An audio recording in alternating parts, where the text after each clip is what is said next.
most welcome to our discussion. Today we are going to look at hard water.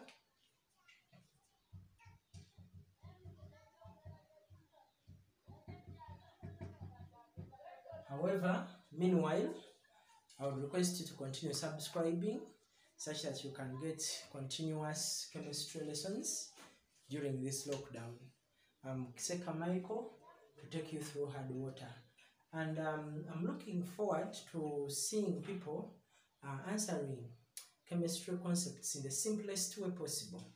So normally hard water is a type of water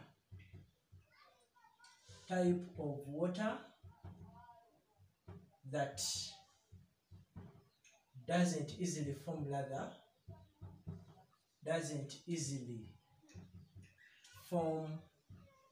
lather, with soap. That is hard water. That even if you use whichever quantity of soap, you hardly get lather. However, if you opt for detergents like Omo, you can easily get the lather you need. So instead of forming lather easily, this hard water is going to form scum instead of lather. So we can say that it instead forms a white precipitate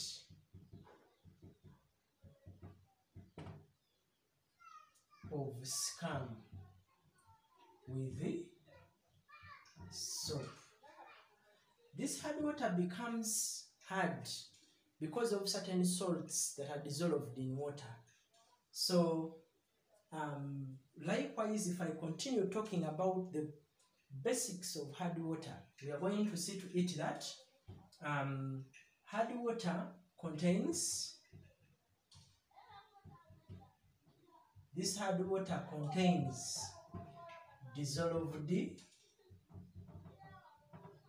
calcium, or let us use all. So dissolved calcium or magnesium,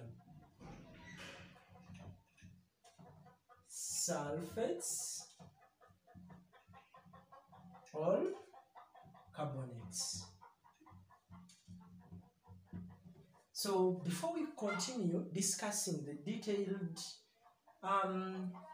aspect of hard water, you're going to find out that there are cations which are going to be found in hard water, ions found in hard water.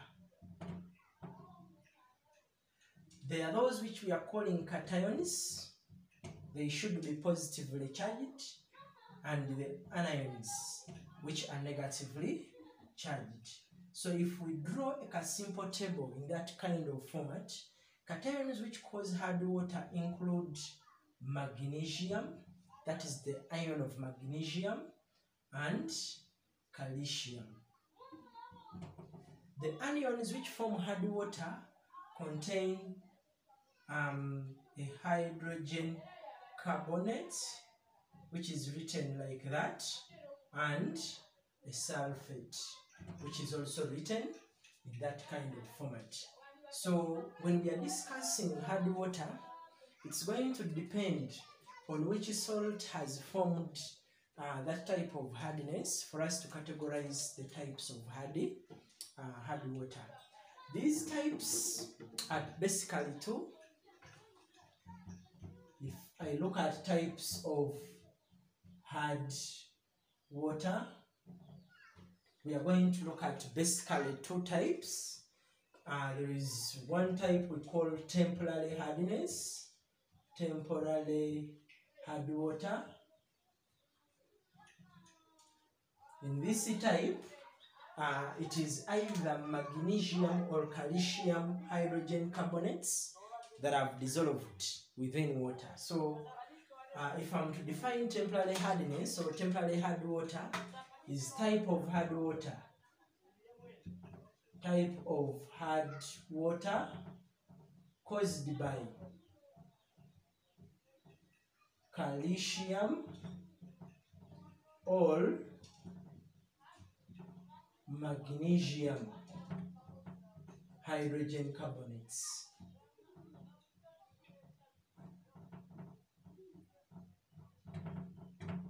Caused by magnesium or calcium hydrogen carbonates. If we look at the formula of salts, formula of the salts causing temporary hardness, we are going to see calcium hydrogen carbonate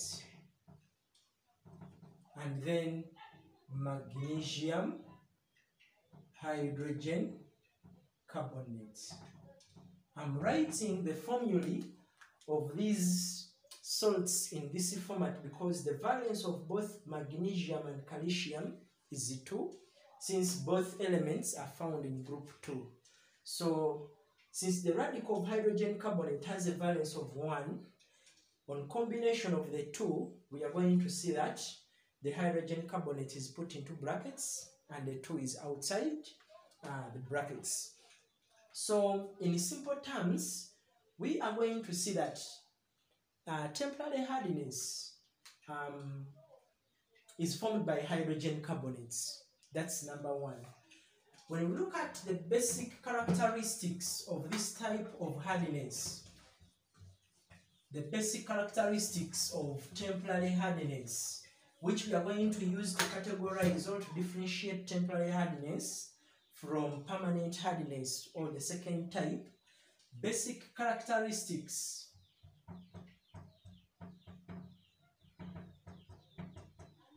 of temporary hardness, of temporary hard water only. We are going to find out that this temporary hardness is caused, number 1, caused by magnesium hydrogen carbonate or calcium hydrogen carbonate. That is number 1. Number 2, we are going to see to it that it can be removed by boiling. The same can be removed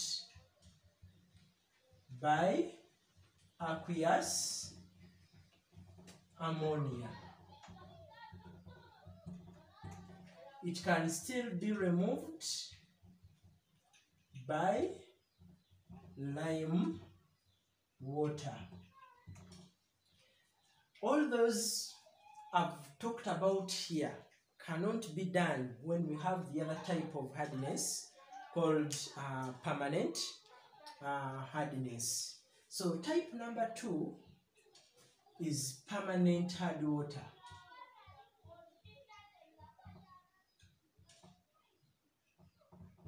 Type number 2 is permanent hard water.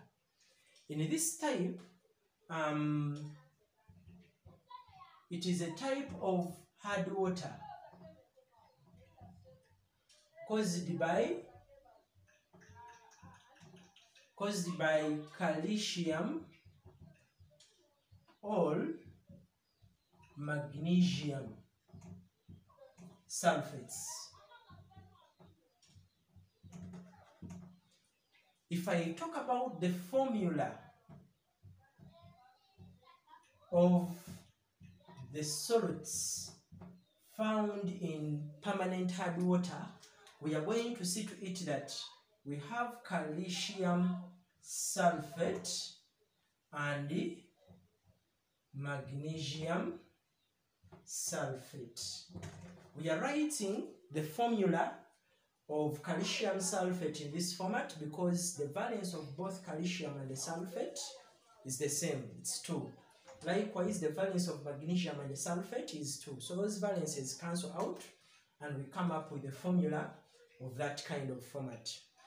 When we look at the characteristics of the basic characteristics of permanent hard water, we are going to see to it that it cannot be removed by boiling. However much you heat, if I can abbreviate here, X of permanent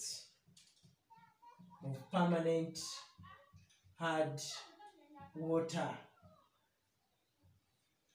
This permanent hard water can't be removed by boiling.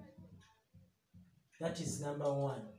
However, it is caused by calcium sulfate or magnesium sulfate, as opposed to temporary hardness, which is caused by magnesium hydrogen carbonate or calcium hydrogen carbonate.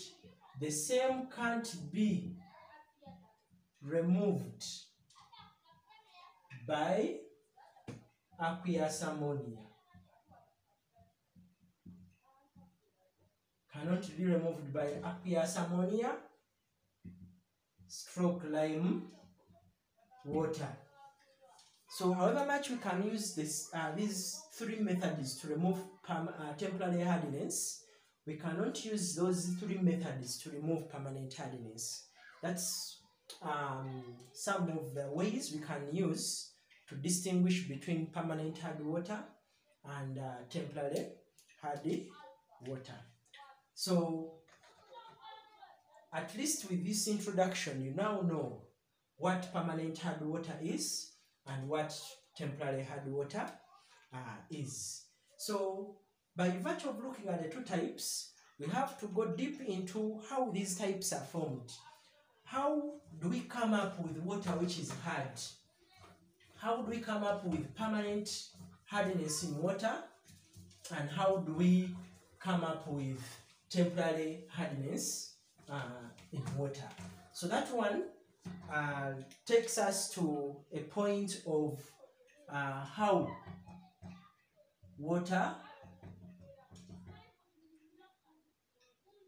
hard water is formed. Let me simplify it that way. How hard water is formed. In this way, I'm looking at temporary hardness and permanent hardness. So when it comes to temporary hardness, number one, how do we form temporary hard water?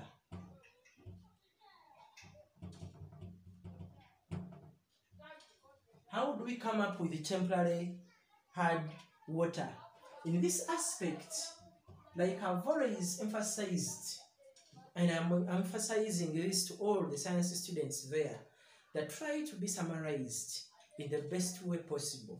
So as carbon dioxide is emitted to the atmosphere, it tends to dissolve in rain, and it causes acidic rain in the form of carbonic acid. So carbon dioxide dissolves in rain water, forming carbonic acid.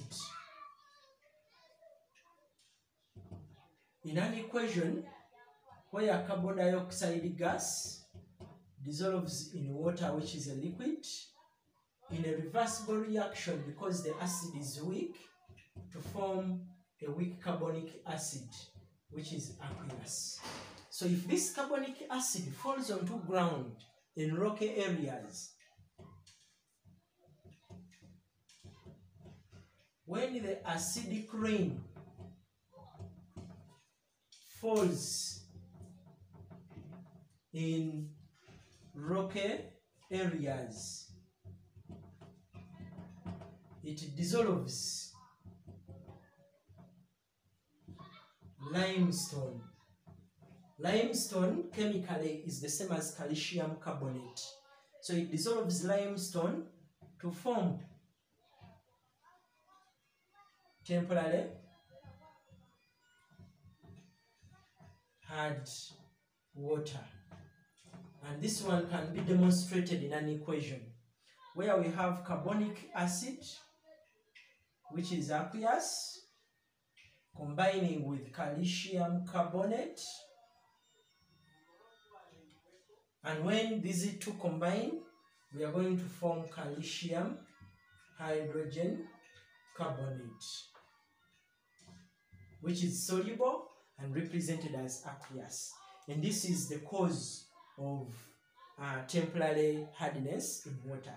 Sometimes you might not use the equation of calcium carbonate because we've also said magnesium can cause temporary hardness. So the other way around, you can decide to say carbonic acid, which is aqueous, combines with magnesium carbonate, which is a solid, and when these two combine, we are forming magnesium hydrogen carbonate, which is aqueous.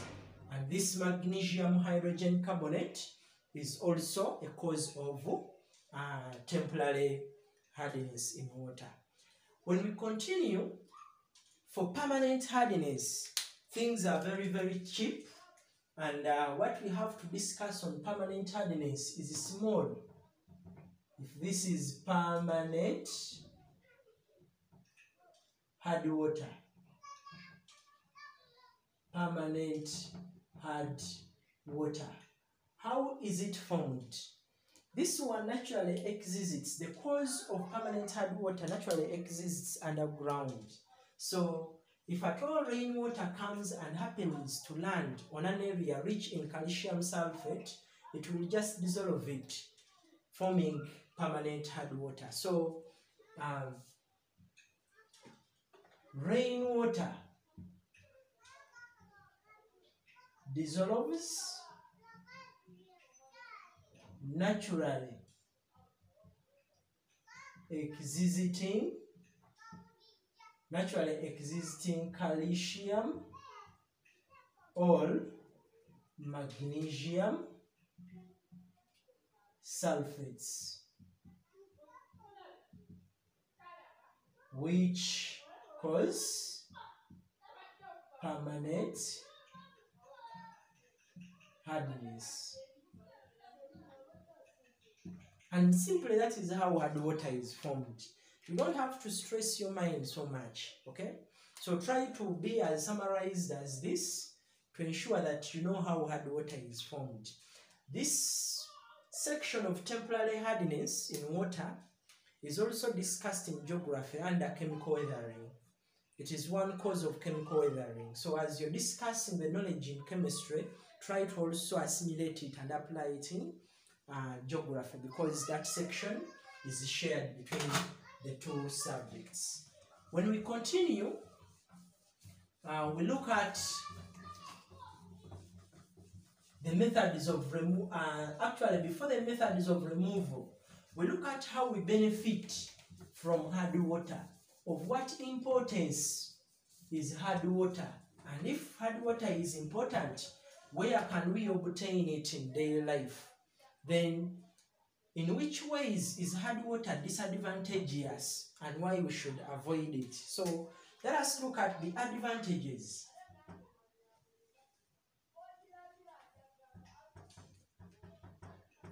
Let us look at the advantages of hard water. Advantages of hard water. Number one, we've seen that the causes of hard water involve calcium ions, which are required for proper bone formation and teeth formation. So, number one, strengthens bones and teeth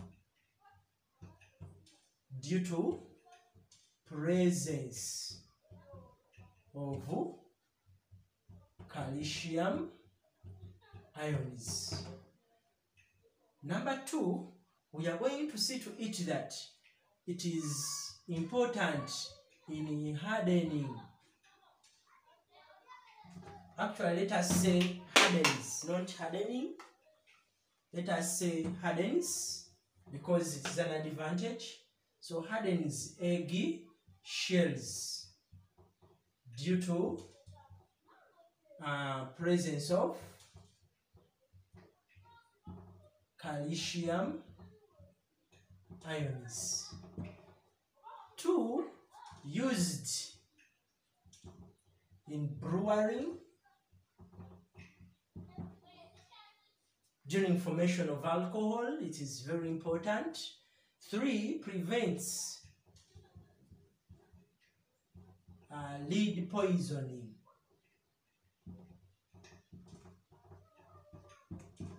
In lead water pipes. How does it do it? By coating the lead such that it does not get into water. Next, we look at hard water. Actually, we can think of these uses as some of the basic uses of hard water. When we look at the other side of these advantages, don't tell me under the advantages that it has a good taste. Having a good taste has no advantage. It performs no role when it comes to hardness in water. However, some of the disadvantages, number 1 is wastage of soap. Wastes soap, and this is due to formation of scum. So much of the water, instead of much of the soap, instead of forming lather, it forms scum, what we call the white precipitate, which prevents proper cleansing of the clothes. Number 2, stains clothes due to scum formation. The scum that is formed will stain, will leave some marks in fabrics. So it is not good to be used on a large scale. Next, we are going to see to it that it forms fire in electric kettles.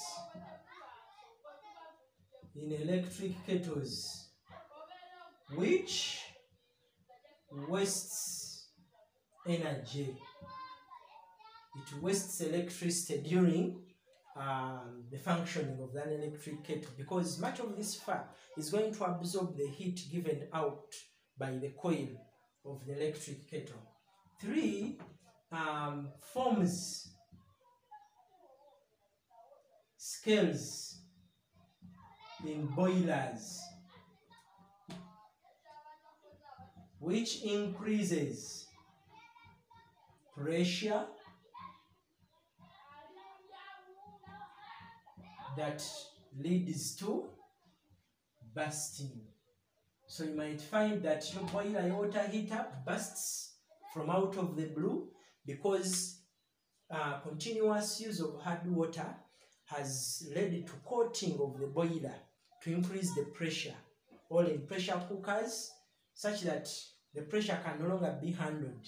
That's why it can cause bursting of the entire boiler. So when it comes to the advantages and disadvantages of hard water, that's how we can summarize them and try to be as brief as possible. Science wants people who are direct. So that's why we are also trying to be as direct as possible. When we continue, because hardness in water has more disadvantages than the advantages, we create ways of removing water hardness such that we can use water which is free of ions that cause hardness in it. So removal methods of removing water hardness.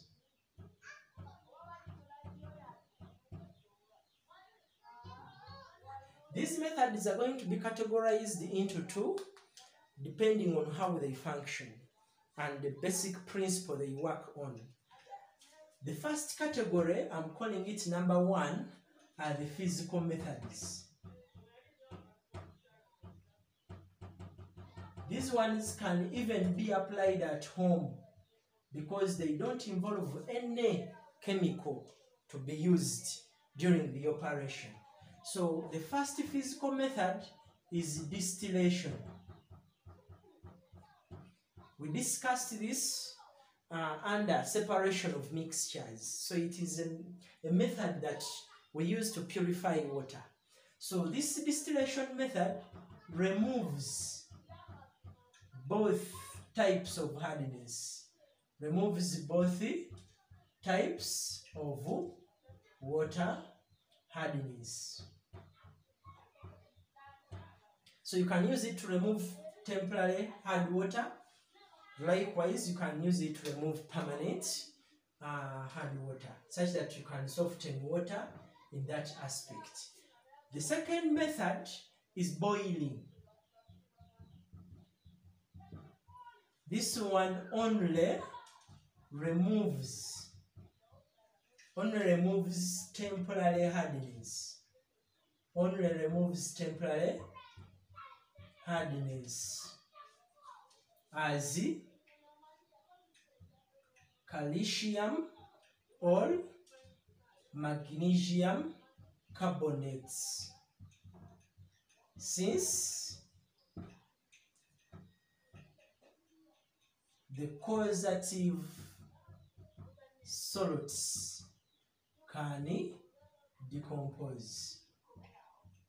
Sulfates hardly decompose on heating, apart from iron 2 sulfate and probably copper 2 sulfate. They take long to decompose on heating. However, the hydrogen carbonates will decompose if at all you boil them.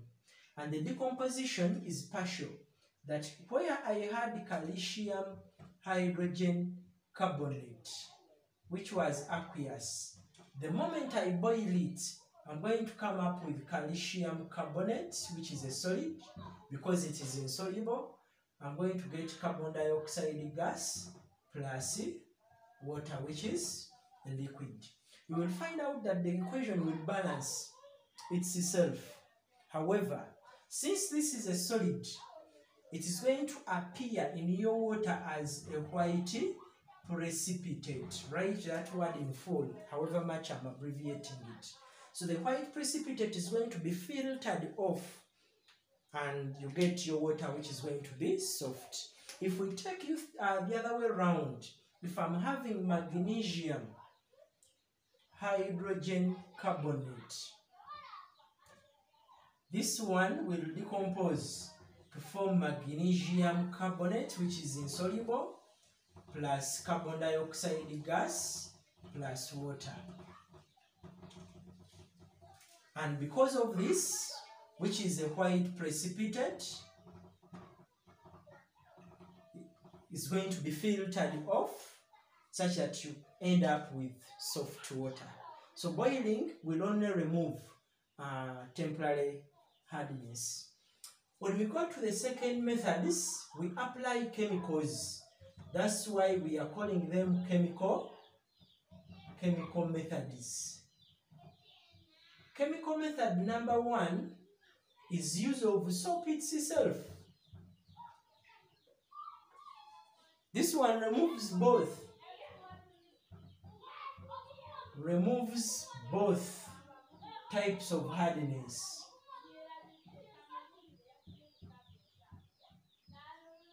Both types of hardness in the form of scum. Removes both types of hardness in the form of scum. So in this method here, we need to know the chemical name of soap. Chemical name, then formula. So we are to look at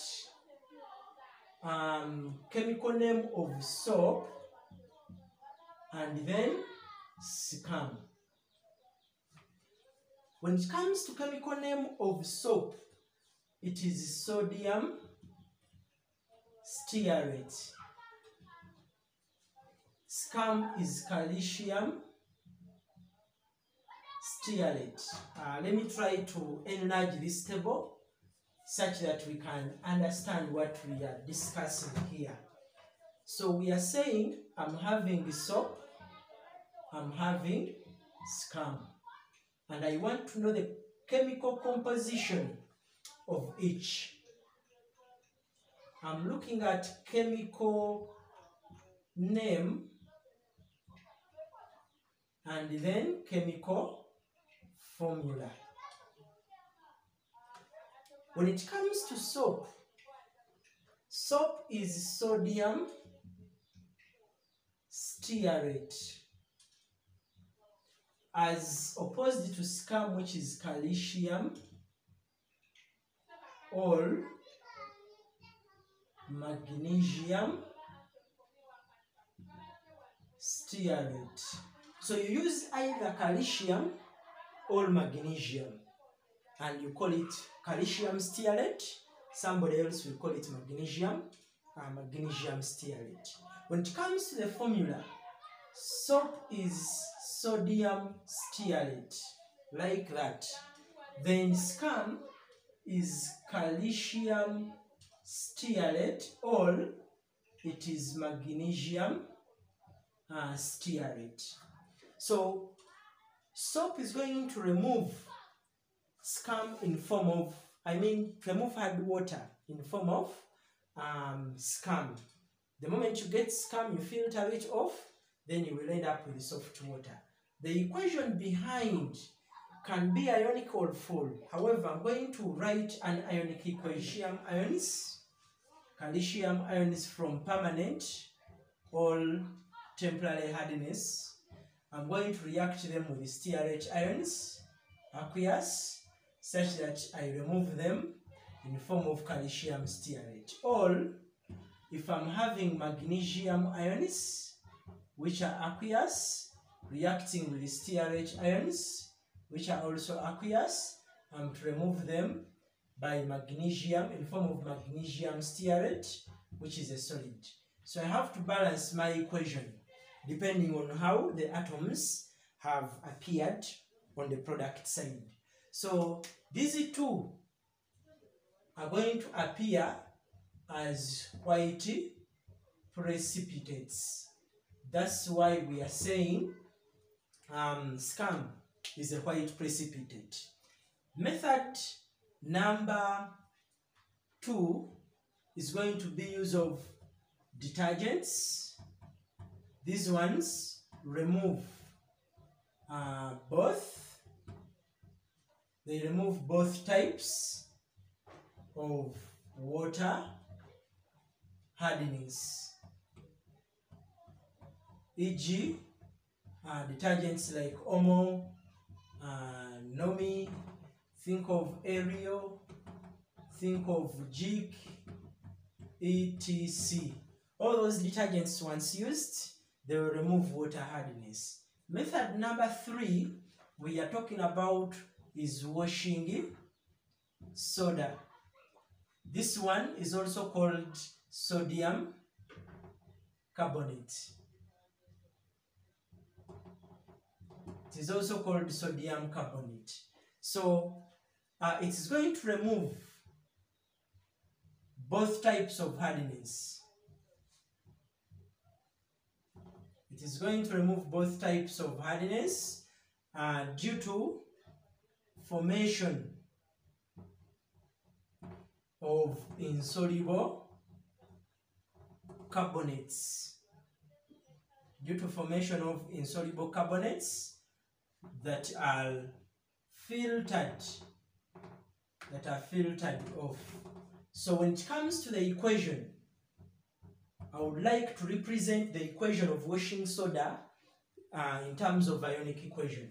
That once I'm having calcium ions, which are aqueous, they react with hydroxide ions, they react with carbonate ions, because we are dealing with calcium, we are dealing with sodium carbonate.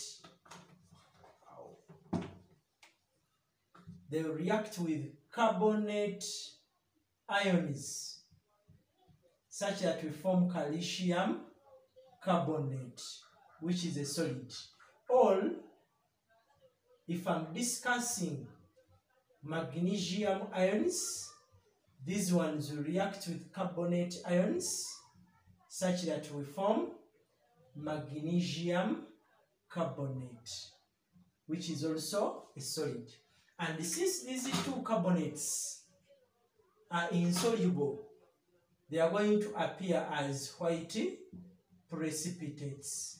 Therefore, they will easily be filtered off and water becomes free of cations that cause hard water. Method number 4 is use of soda lime, what we normally call sodium hydroxide, which is soda lime. This sodium hydroxide has very many uses. We use it even to test different cations in our qualitative analysis. However, sodium ions or soda lime removes both types of water hardness. Removes both types of water hardness due to formation of insoluble hydroxides that are filtered off.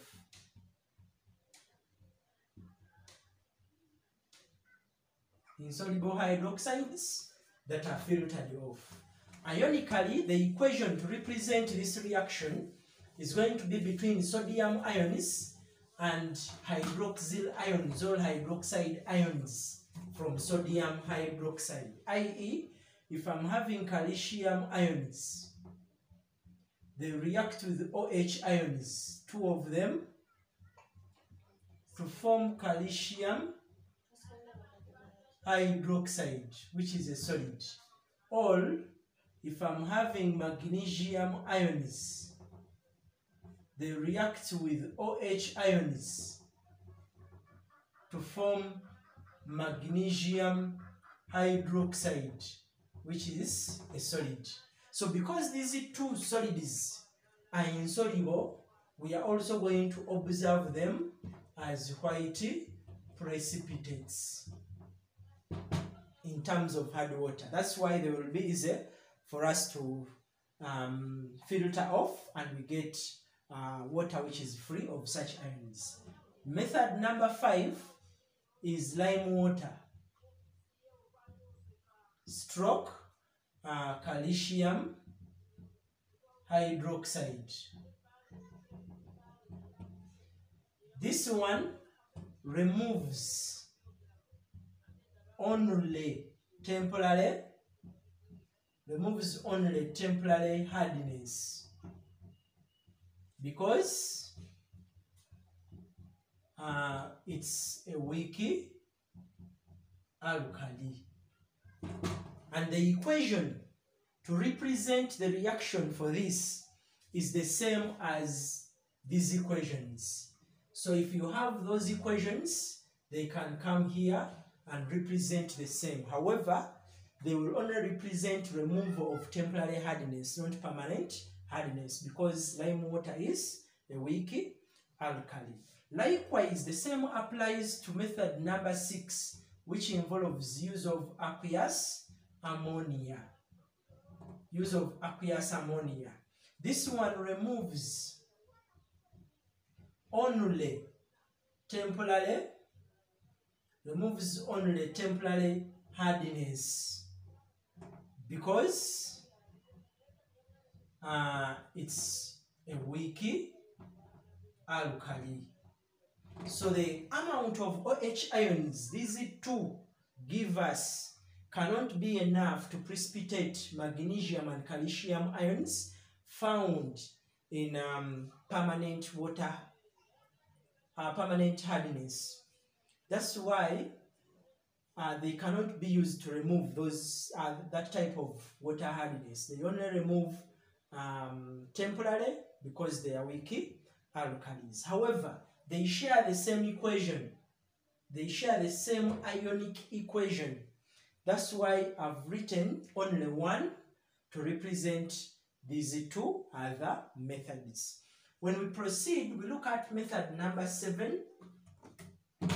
Method number 7 removes both types of hardness, and it is by use of sodium permutate, which the equation we are going to represent ionically. Method number 7 is use of sodium permutate.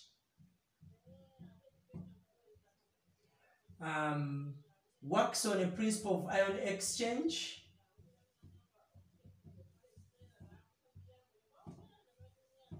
Works on the principle of ion exchange and removes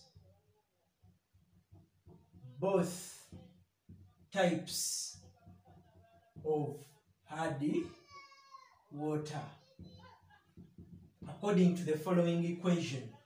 That if I have calcium ions which cause hard water, they react with the permutate ion regardless. Just don't specify. Use any symbol to represent the permutate ion, as long as that symbol does not represent any other element.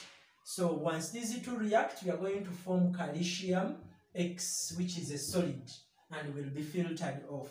Or I can use magnesium. If it is magnesium, I'm changing the letter to Y because Y does not represent any other element.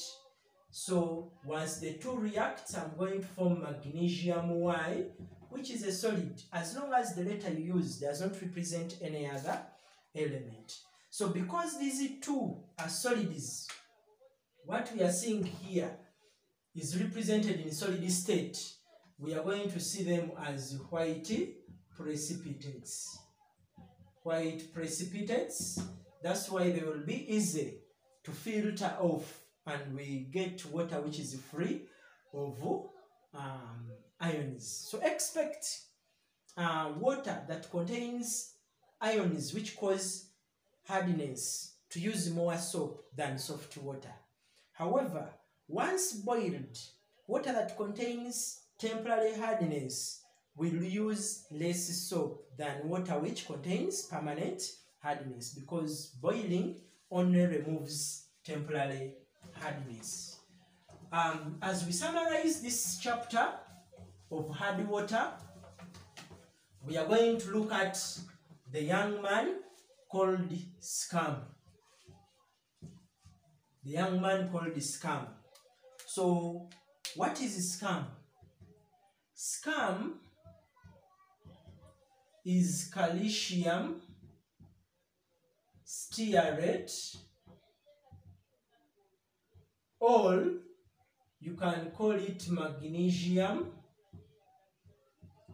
stearate, which are formed when soap reacts with hard water. And the equation, we've already looked at the chemical name of Scam and the chemical formula.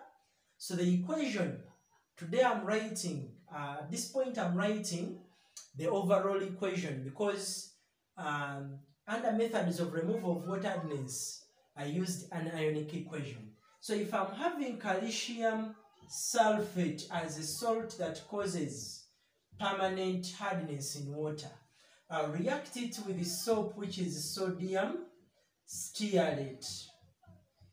When the two react, we are going to form calcium stearate, which is a solid, plus sodium sulfate, which is aqueous. I will be forced to balance my equation. So this one is going to appear as a white precipitate. That's why scum is observed as a white precipitate. If I'm having magnesium sulfate as a cause of permanent hardness in water, I'll react it with soap, sodium stearate, such that we form magnesium stearate, which is represented with a solid state, and sodium sulfate, which will be aqueous because it is soluble. This one is going to appear as a white precipitate, and it is called scum. So by show of equations, that's how we form scum. And scum is an insoluble salt of calcium or magnesium stearate, and it wastes soap, it stains clothes like we've seen, under disadvantages of hardy water. So today I'm planning to end at this. We are to send questions regarding hardness in water, which we will respond to and use what we've seen here to see to it that you can give us the best explanation possible. And the next upload is going to be handling carbon and its compounds. I wish you a nice day, and make sure you subscribe to my channel for continuous revision of the chemistry. At the end, we have to ensure that we use this logo, so chemistry to the top. That is our motto. We work on that, and we ensure that whoever tries to watch these videos gets the best understanding of chemistry. My YouTube channel is Smart Science. That is the channel name. Make sure you subscribe to it and you get a proper experience of these lessons. Thank you, and I wish you a nice day today.